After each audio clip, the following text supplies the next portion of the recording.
नमस्कार, आप देख रहे हैं न्यूज़ 18 बिहार झारखंड। मैं हूं आपके साथ रुचिका राज। जम्मू कश्मीर के पहलगाम में पर्यटकों पर आतंकी हमले से एक बार फिर पाकिस्तान का नापाक चेहरा पूरी दुनिया के सामने बेनकाब हो गया है। पहलगाम में जो हुआ यह मानवता के खिलाफ नरसंहार की पराकाष्ठा है।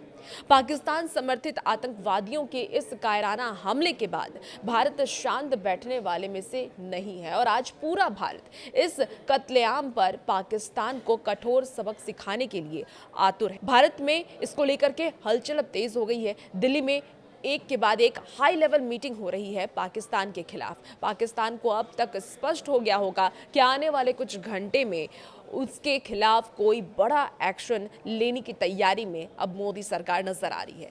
दरअसल देखिए, पहलगाम आतंकी हमले के बाद से दुनिया की नजर अब भारत पर है। दिल्ली ने अब तक जैसे जैसे फैसले किए हैं और लगातार जिस तरह से बैठकें हो रही हैं, बैक टू बैक उच्च स्तरीय बैठकें हो रही हैं, इससे साफ है कि पाकिस्तान पर खौफ का साया मंडरा रहा है।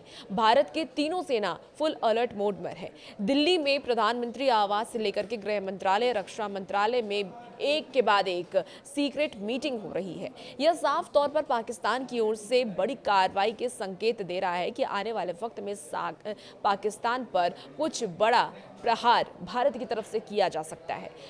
प्रधानमंत्री नरेंद्र मोदी की ओर से सेनाओं को खुली छूट दे दी गई है। प्रधानमंत्री नरेंद्र मोदी पहलगाम हमले के बाद से पूरे एक्शन मोड में हैं। उन्होंने आतंकी हमले को पूरी दुनिया को साफ तौर पर ये संदेश दे चुके हैं कि भारत पहलगाम आतंकी हमले के आतंकवादियों और पर्दे के पीछे साजिश रचने वालों को उनकी कल्पना से भी बड़ी सजा मिलेगी। साथ ही इससे पहले पुलवामा और उरी के बाद भारत के जवाबी स्ट्राइक से ये साफ है कि आने वाले समय में पाकिस्तान को कुछ बड़ा भुगतना पड़ सकता है।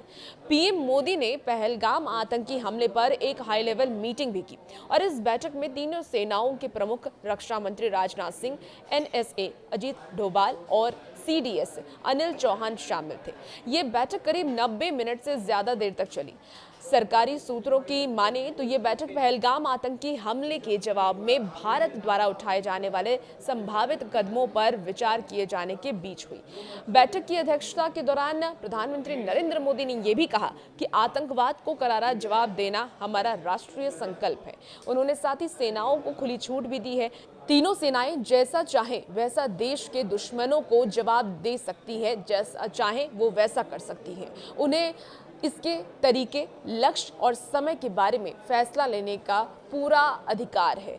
उन्हें हर तरीके से पूरी छूट दी गई है। लक्ष्य, समय के बारे में वो खुद फैसला करें, ऐसा इस बार सरकार का कहना है। सरकार ने पूरी तरीके से तीनों सेनाओं को छूट दे रखी है। वहीं सरकार के कड़े रुख के कारण भारत की ओर से करारी जवाबी कार्रवाई की उम्मीदें भी अब बढ़ गई है। बता दें आपको कि गृह मंत्रालय और रक्षा मंत्रालय में भी बैक टू बैक मीटिंग की जा रही है। प्रधानमंत्री मोदी ने इस हाई लेवल मीटिंग से पहले रक्षा मंत्री राजनाथ सिंह के साथ एक अहम बैठक भी की।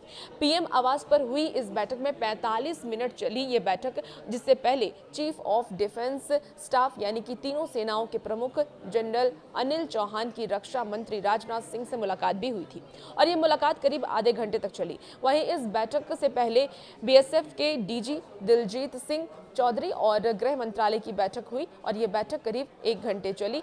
ये बैठक भी काफी सफलतापूर्वक रही। इसमें भी कई बातों पर चर्चा की।